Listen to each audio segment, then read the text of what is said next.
조갑제TV 시청자 여러분 안녕하십니까. 2020년 10월 27일 오후 4시 32분입니다.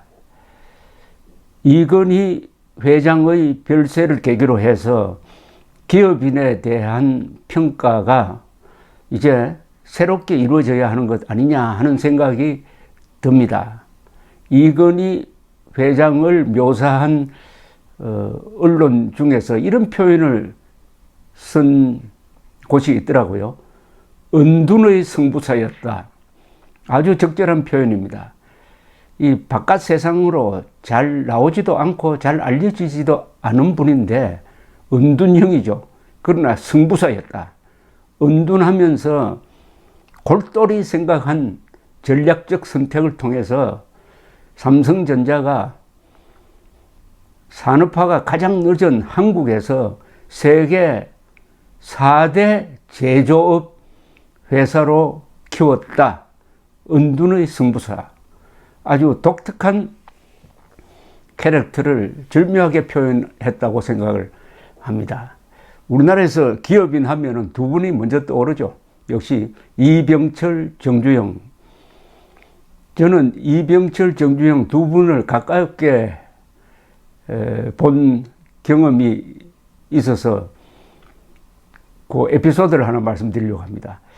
1973년 12월 이 월간조선이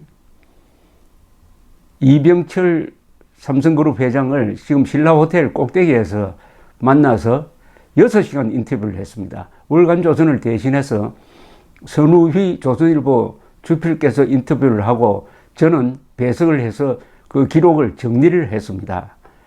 이 정리하면서 지금까지도 머리에 남아있는 이병철 회장의 몇 마디 말이 이분의 위대성을 집약한 것이라고 생각되는 게 있습니다. 이분이 자기는 같은 일을 하라고 하면은 그것은 죽는 것보다 못하다고 생각합니다. 라고 했습니다. 같은 일은 싫다는 겁니다. 어떤 회사를 계획해가지고 자금을 끌어들여가지고 건설하고 준공하는 과정에 집중 몰입하다가도 그 공장이 이제 준공되어가지고 정상적으로 잘 돌아갑니다 하는 보고를 받는 순간부터 그 회사에 대해서는 전혀 생각을 하지 않는다는 겁니다. 또 다른 사업을 생각한다는 겁니다. 새로운 일을 할 때마다 그렇게 신이 난다. 이게 천재 아니겠습니까? 천재란 어떤 사람이냐? 새로운 걸 모색하는 사람입니다. 그걸 흔히 우리가 창조라 그러죠. 이 기업인의 창조는 그 규모가 스케일이 보통이 아닙니다. 이병철, 이건희, 정주영 이분들 다 천재입니다. 정주영 선생에 대한 기억은 이겁니다. 1972년에 이분이 국민당을 만들어가지고 대통령 후보로 출마를 합니다. 그의 총선에서 아주 수십 석을 건져서 제3당이 되었습니다. 대통령 후보가 되겠다고 해서 이제 김영삼, 김대중, 정주영 이 3자 대결 구도로 갑니다. 그때 이분이 연세가 77이었습니다. 인터뷰를 했습니다. 그렇게 신나서 아주 살맛 날 수가 없다는 듯이 말을 했습니다. 무엇보다도 그동안에 기업인으로서 이 권력자들에게 눌려가지고 할 말을 다 못했는데 내가 대통령 후보가 되니까 언론 자유를 모처럼 느끼고 있다고 했습니다. 이분이 70대에 대권에 도전을 했습니다. 그것도 일종의 기업 정신의 발로라는 생각도 드는데 이 경우에는 실패했죠. 이병철 선생은 83년에 월간조선과 인터뷰할 때 반도체에 투자하고 있었습니다. 반도체에 도전하고 있었습니다. 한 분은 70대에 반도체에 도전하고 한 분은 70대에 대권에 도전했으니까 이 두 분의 도전 정신, 창조적 정신이 어느 정도였는지 여러분들 아마 실감하실 겁니다. 그러나 그 결말은 달랐어요. 1992년에 김영삼 대통령이 당선되었습니다. 정주영 후보는 크게 졌어요. 그런데 정주영 후보가 선거운동을 할 때 이 회사 비자금을 많이 썼습니다. 그것이 수사 대상이 되었어요. 그 뒤에 아주 정주영 후보가 이제 정주영 씨가 이제 다시 기업으로 돌아갔지만은 여러 갈래로 정권의 압박을 견디지 못하고 제대로 이분이 기능을 할 수가 없었습니다. 김영삼 5년 동안 상당히 고생을 했습니다. 그리고 건강도 나빠졌어요. 그러다가 김대중 정권이 들어서니까 이제는 또 소떼를 몰고 방북을 했습니다. 소떼를 몰고 방북을 했는데 이게 남북 간의 화해 무드로 이어졌고 그게 2000년 김대중 김정일 회담으로 갑니다. 그리고 금강산에 현대그룹이 이제 관광단지를 만듭니다. 이게 좀 무리였죠. 사실은 좀 무리였습니다.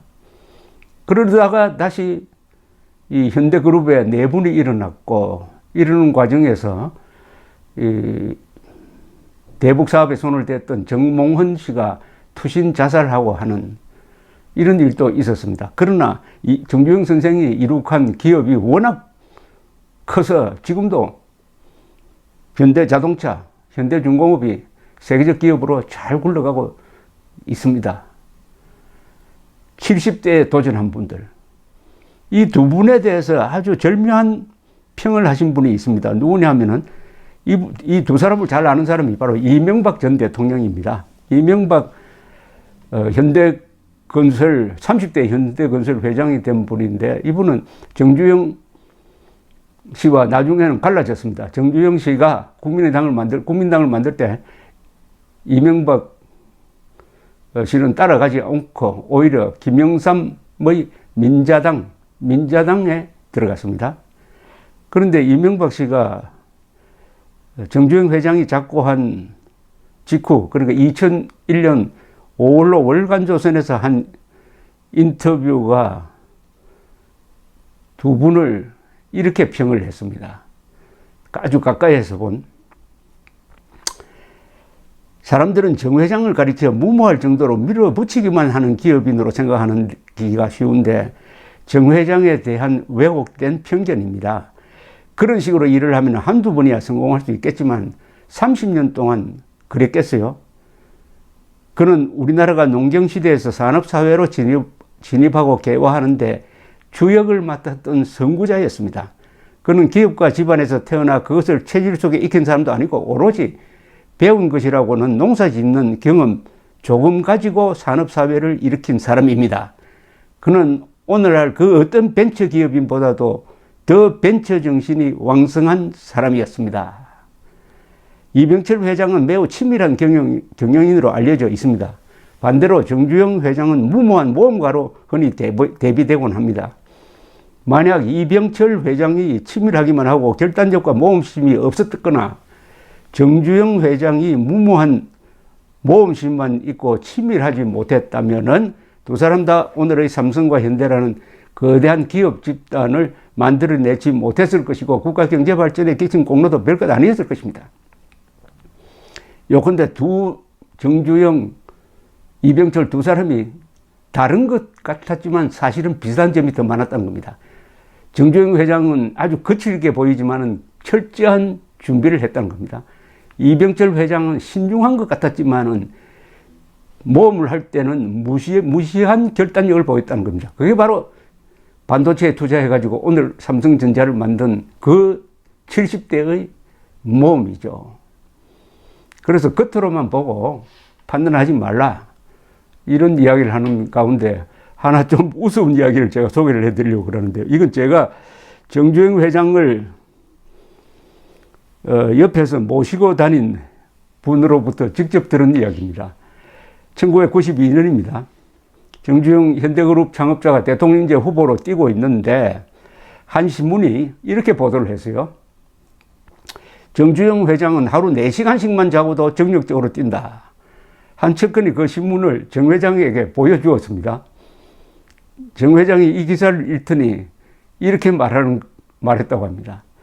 나는 하루에 6시간은 자야 일이 되는 사람이에요. 하루에 4시간밖에 안 잔다는 자는 병자가 아니면 사기꾼입니다. 그런 자와는 절대로 동업하면 안 됩니다. 그러니까 자신을 초인으로 그리기 위해서 뭐 하루에 4시간밖에 안 잔다. 그거 다 헛소리란 이야기입니다. 뭐냐? 역시 위대한 기업인도 잠은 하루에 6시간 이상 자야 맨정신으로 일을 볼 수 있다는 뜻 아니겠습니까? 다만 정 회장은 차중에서 잠을 자는 습관이 있었다고 합니다. 차만 타면 1분 안에 단잠에 들었다는 겁니다. 심지어 개동에 있는 자기 사무실에서 청와대로 가는 꼭 한 2분 되는 거리 안에서도 잠을 잤다는 겁니다. 그래서 어떤 사람이 물었더니 그 비결이 뭐냐고 물었더니 차창 밖 경치는 매일 보는 건데 그걸 왜 또 봐요? 눈을 감고 잠이나 자두는 게 낫지. 나폴레옹도 흔히 잠을 적게 잤다고 하는데 그것도 사실이 아닙니다. 평소엔 충분히 자고 일찍 일어나서 아침에 일을 많이 처리했고 다만 전장에서는 잠을 안 자고 지휘를 했다고 합니다. 이건희 회장에 대해서는 연구를 많이 해야 합니다. 그래서 이건희 회장의 성공 비결을 뽑아가지고 그걸 비단 기업뿐만 아니라 정치하는데 그리고 국방에 이런 데도 써먹을 수 있는 성공의 원리를 이건희 회장으로부터 우리가 배우려면은 역시 학자나 문필가나 여러분들이 인간 이건희를 탐구해야 되겠다는 생각이 듭니다. 이건희, 이병철, 정주영 세 분 다 인간으로서는 할 수 없는 일을 한 분입니다. 이런 농담이 있습니다. 보통 사람이 할 수 있는 일을 하는 사람을 보통 사람이라고 부른답니다. 그리고 인간이 할 수 없는 일을 하는 사람을 사업가라고 부른답니다. 인간이 해서는 안 되는 일을 하는 사람을 정치인이라고 부른다는 농담이 있습니다. 감사합니다.